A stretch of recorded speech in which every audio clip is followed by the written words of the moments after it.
Just before Christmas, I asked a question of people on social media, so all the Facebook groups, that sort of thing.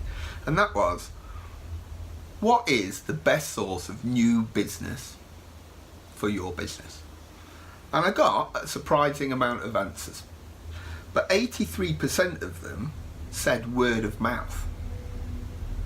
So it got me thinking of how do we generate word of mouth? It is a weird one. I mean, one of the things that, when you're in marketing, as we are, when you go out and meet people, well, not all people, there's a certain kind of group of people, normally it's a certain sort of size of business really. You go out and you kind of, as soon as you mention you're in marketing, it's like you've got some kind of Jedi mind trick that I can just kind of extract money from their wallet, which would be great. But as soon as I mention I'm in marketing, it's always the same thing. Oh, I don't need to do any marketing. I get all my business from word of mouth. I was like, well, that's brilliant. That's absolutely fantastic. That's pretty much the ideal solution for you. What's your system to get more people to talk about you? And at which point they just look at me like I'm an idiot, which may or may not be true. But you think, well, okay, you've just told me that the thing that puts food on your table, that puts shoes on your kids' feet, the thing that keeps your life going is other people talking about what you do. So why wouldn't you at least try and control that process? And I think this is where, this is where we get to this, is the fact that word of mouth is brilliant, but it's just like any other marketing tool. There is loads of things that you can do. There are loads of things that you can do to help people talk about you, to encourage them to talk about you, to encourage people to talk about you about the stuff that you want to get talked about. And I think this is part of the problem with it. And again, this harks back to having all the other kind of cool, sexy, kind of techie options out there. People have forgotten the importance of it and aren't treating it like a proper marketing tool to be used in the proper way. Yeah. People don't consider it marketing at all. I think I read some research, some statistics from I think Marketing Week a while back, around the same sort of time, that did a survey of about 200 people, and they're saying the results are that people who buy stuff trust people they know first, strangers second, and quite a way back brands and businesses. So if you can encourage your customers to tell one other person, if each one can tell one, what difference would that make to your business? So it's 100% worth putting that effort in. You've got to make it easy to create shareable experiences, I think. You've got to create, like TripAdvisor. Yes. Like it's the biggie, right? Yeah. So we've got, you can create shareable experiences. So what can you do to make that easy for your customers? You can create ways they can review publicly. Yeah. You can get them involved, get them engaged, get them to create user-generated content. Yeah. Because it's I, as a customer of Joe Blogs Limited down the road, tweeted out, just bought this widget from Joe Blogs Limited, it's awesome. That is better than any marketing material Joe Blogs Limited marketing team can come up with. It's authentic, it's from me, that sort of thing. You can do stuff to encourage that sort of thing. I think that's it. I think it's the proactivity is the bit that people miss out on here. Is the fact that they're not considering it as a real tool. And I think this is where social has been brilliant for us as business owners, because it is super, super, super easy for people to share their experience. But for that to happen properly, and if you see it as a useful thing to your business, which I'm sure you will do, that means systematically, that means absolutely part of your day-to-day process, you are trying to get other people to introduce you to other people. You need to have a plan for that. You need to have a reason for it. You need to have, it needs to be in your day-to-day. As I say, it's got to be in that day-to-day as a legitimate kind of marketing tool. And I think this is one that people miss absolutely massively. Everybody's in there kind of, with the new kind of sexy, shiny tech stuff, trying to do all the cool stuff. Whereas actually, if you got all your best customers to introduce you to someone else, then you're winning. And do you know what? They will do if you ask them. And it's often as simple as that. As simple as that, yeah. A lot of people think marketing stops when somebody buys a thing. And that's a massive mistake. Yeah. Because marketing is every touch point with a customer. Your relationship with the customer doesn't end once they've paid you some money. That's really where it starts. And that's where the word of mouth comes from. That's where you get to make the difference. You've done the hard bit. Yeah. You've done the hard bit of getting to buy the thing, which is the most difficult bit you can do. What do you do after that? What communications do you do after that? What value can you add to that experience that makes them want to tell other people about it after the sale? It's after the sale marketing that people miss out on. I think, you know, people forget a big thing about word of mouth marketing. I think we've probably mentioned this on a video before, is that like mixes with like. You know, who else knows more people like your best customer? Well, almost certainly your best customer will know more people like them.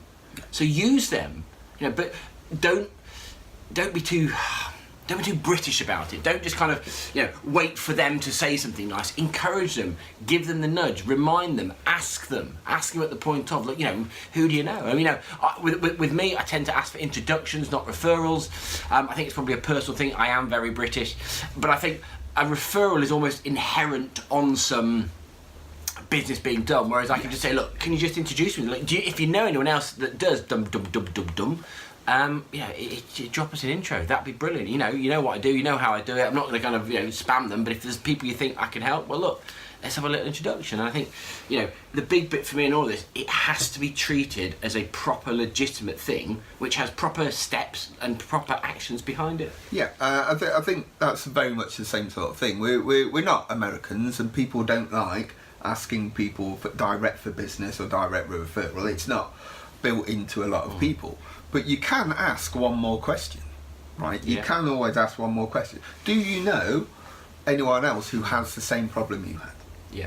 Do you know any other mechanics that you work with or whatever that this might be able to help? Do you know what?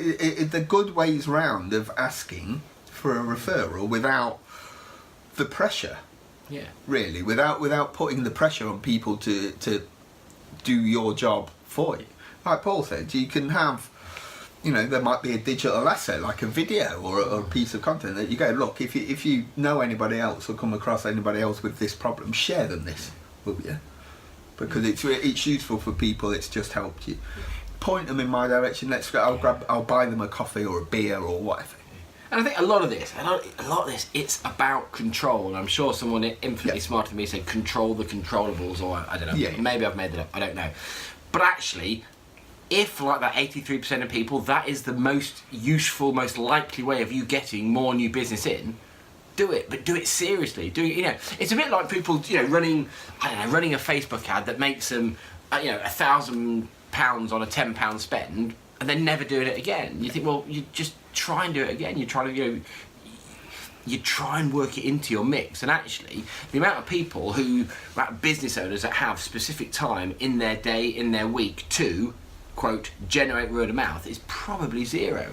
Yet they'd all probably admit that it's their best source of leads, the most powerful source of leads. And you can't square that circle. You've got all these people saying, this is the best way I get it, and I'm spending no time on it. And it just doesn't work that way. Yeah, and it's a massive win for all sizes of businesses. Whether you're a solo plumber guy, or some of the big brands and tech startups I've worked with, getting repeat business is one of the biggest wins for your bottom line, for your profit, because you've done the hard bit. You've done the hard bit already. Getting them to do it again, or getting them to share it, or getting them to upsell, anything like that, and refer people, it's such a big win. And I guess it. Dare I say it comes back to the point that people are almost running their businesses reactively. They're not thinking about it. They are, you know, and I get it. And you know, they're busy and they're a million miles an hour and all that other stuff. And you know, this is why, without that plan of action, without that clarity of what is the thing I'm trying to achieve, what are the steps I need to do it, and what do I need to do for those steps, that's why this gets missed, isn't it? That's it. And it's exactly that. Yeah. And in the plan, you have every stage. You have how to raise awareness or get the attention of people, which we covered a few videos ago. And then there's some kind of conversion. What do you need to do to convert those people from knowing who you are into being a buying customer? And then that's not the end of it. What do you do with your buying customers? You can't stop communicating. You can't stop marketing at buying customers, because they're super valuable. Not only for word of mouth, but for word of mouth is the main thing. but also the repeat revenue sort of thing. All the money, all the big money, proper money in business is at the back end of the cycle. You're having to pay up front to get a customer. Yeah. I think this is where most people get it wrong. I think, you know, most people are getting a customer to make a sale, whereas the really smart guys are making a sale to get a customer. Because when you've got a customer, you can treat them brilliantly, you can upsell, you can add them, you can ask them who else, like them, your perfect customer, that they know. And I think that's a big differentiator here. And I think, you know, but as ever, if it's not part of a plan, it will get missed, and it'll get that, and it goes, you know, it goes back to that. It is really powerful, but no one's doing anything about it. That's it. You don't close a sale, you open a relationship. One of my favourite quotes. Yeah, no. Means that. Yeah, and again, on a completely sort of different track with, but what's going on in the world at the moment, you never unsubscribe from a relationship. You never unsubscribe from a relationship. You can unsubscribe from newsletters and anything like that, product subscriptions, that sort of thing. But if you do that extra mile, go that extra thing after the sale's completed to make sure they do it again, or they tell somebody else about it, and you do that by experience, then it's a winner. It's just such a big win that people don't do.